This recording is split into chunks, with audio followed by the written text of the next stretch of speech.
Jean Lassalle, on ne s'intéresse pas à moi là ce matin, mais on s'intéresse à vous. Mais moi, je m'intéresse aussi un peu à vous, madame, bon, parce que j'ai envie de vous poser la question. Ça me touche beaucoup. Est-ce que ça vous gêne, mais Jean Lassalle, quelque part, Jean Lassalle, de poser des questions aussi essentielles et vous, de ne vous en poser aucune? Alors que vous voyez l'équilibre, comment ça se fait. Alors, Jean Lassalle, sur le pouvoir d'achat, c'est aujourd'hui... Vos amis qui ont parlé avec vous ce matin sachent tous ces détails. Vous comprenez? Alors après, vous pouvez me poser toutes les questions. Cette campagne est pourrie.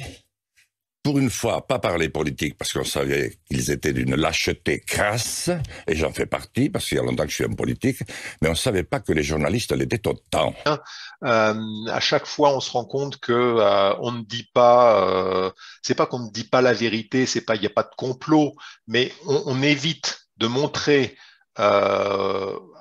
aux gens, à la population, une réalité parce qu'elle peut un peu fâcher. Je vous donne un exemple avec la guerre en Ukraine. L'Ukraine, ça fait 30 ans depuis en fait que le mur de Berlin est tombé, que ce pays vit sous la coupe du crime organisé qui est lié à la politique locale. Suffit.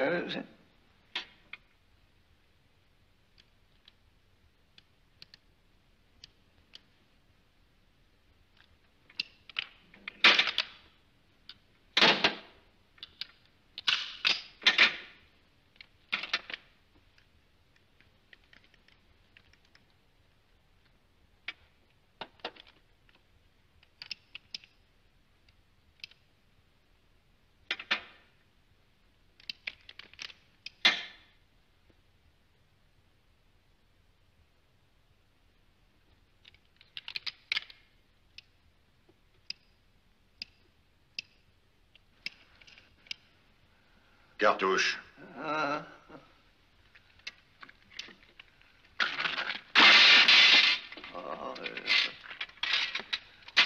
Si vous voulez faire un petit essai, c'est la dernière. Moi, je peux être à destination avant eux et livrer les clients plus vite. Évidemment, c'est de la concurrence, parce que nous leur enlevons le pain de la bouche. Grâce à sa camionnette de 3,5 tonnes, Ernest profite d'un autre avantage.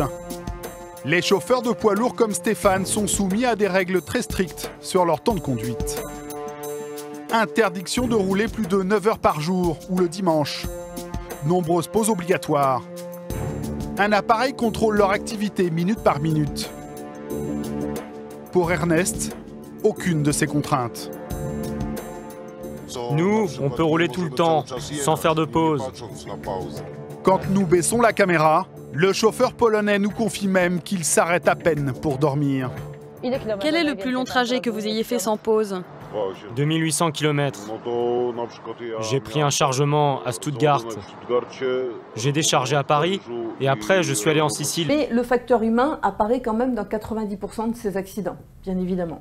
Donc, on va la retrouver sur l'autoroute, ça va être quand même la première cause d'accident mortel sur l'autoroute. C'est vrai qu'on parle beaucoup de l'alcool. L'alcool est un fléau en conduite. Par contre, au niveau de l'autoroute, c'est évidemment la fatigue et la somnolence. Cela s'entend étant donné que quand on est sur l'autoroute, c'est toujours tout droit. On a une allure toujours identique, hein, 110, 130, etc. Donc automatiquement, on a tendance à s'épuiser un peu plus. Sans m'arrêter. Et vous n'avez pas dormi? Non. Je dors pas. J'ai pas de limite. Et vous n'êtes pas fatigué? Non, jamais. Quand un homme mange, il n'est jamais fatigué. Ce forçat de la route enchaîne jusqu'à 35 heures de conduite sans faire de pause. Des conditions extrêmes qui en font un danger sur la route. Tu as des success stories financières qui sont des success stories mafieuses. Ils un monde meilleur. Et donc, je pense que pour construire un monde meilleur et offrir un peu un avenir à des générations comme la vôtre et celles d'en dessous, il faut commencer par leur dire un peu la vérité sur ce qui se passe. Donc, au niveau des signes de cette fatigue, le premier signe, évidemment, vous allez commencer à bâiller. Ensuite, vous allez avoir les yeux qui vous piquent, vous allez avoir du mal à maintenir votre regard. Vous allez sentir des raideurs au niveau du dos, au niveau du cou. Dis donc, toi, tu sais que tu as la tête de quelqu'un qui vaut 2000 $? Oui. Mais toi, tu n'as pas la tête de celui qui les encaissera. Elle vient d'avoir un accrochage avec un poids lourd polonais qui ne veut pas faire de constat. La police doit intervenir pour les évacuer. Non, on s'explique. Riba, c'est quoi riba? Riba, tu prends plus sur l'argent que tu as donné. Il n'y a pas de travail derrière. Riba, tu gagnes de l'argent sur l'argent. C'est ça riba. Okay? Et tout le problème des ulama, c'est quoi riba exactement? On peut dédier une séance là-dessus. C'est vrai, il y a les intérêts, mais il y a aussi l'inflation. Il y a Allah subhanahu wa ta'ala يقول فإن تبتم فلكم رؤوس أموالكم زد لا تظلمون ولا تظلمون.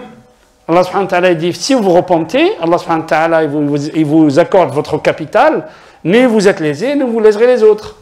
C'est important. Renseignement, voilà, et spécialiste du renseignement. Donc, je mets en fait au service, je dirais, du bien public et de différentes agences. Donc, moi, je pense que contrairement à ce qui commence ce qu'on voit fleurir dans la presse, ça va pas durer longtemps.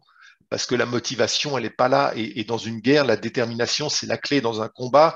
Que ça soit un combat de boxe ou une guerre de terrain, c'est la détermination qui fait le combat. Mais c'était un peu risqué. Tu as raison, descends.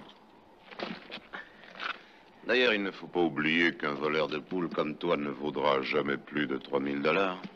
Qu'est-ce que tu veux dire? Mais qu'avec quelqu'un comme toi, franchement, il n'y a aucun avenir. Explique-toi. Eh bien, moi, je préfère rompre l'association. Le premier village est à 110 km d'ici. Si tu économises ton souffle, tu dois pouvoir y arriver.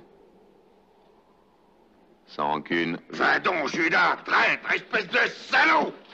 Reviens! Où vas-tu? Descends de cheval si t'es un homme! Descends de cheval! Reviens, tu entends? Si jamais tu me retombes sous les pattes, je t'arracherai le cœur et les yeux! Je te sortirai les tripes! Je te prendrai avec! Je te tuerai! Je te tuerai! Quelle ingratitude quand je pense au nombre de fois où je t'ai sauvé la vie.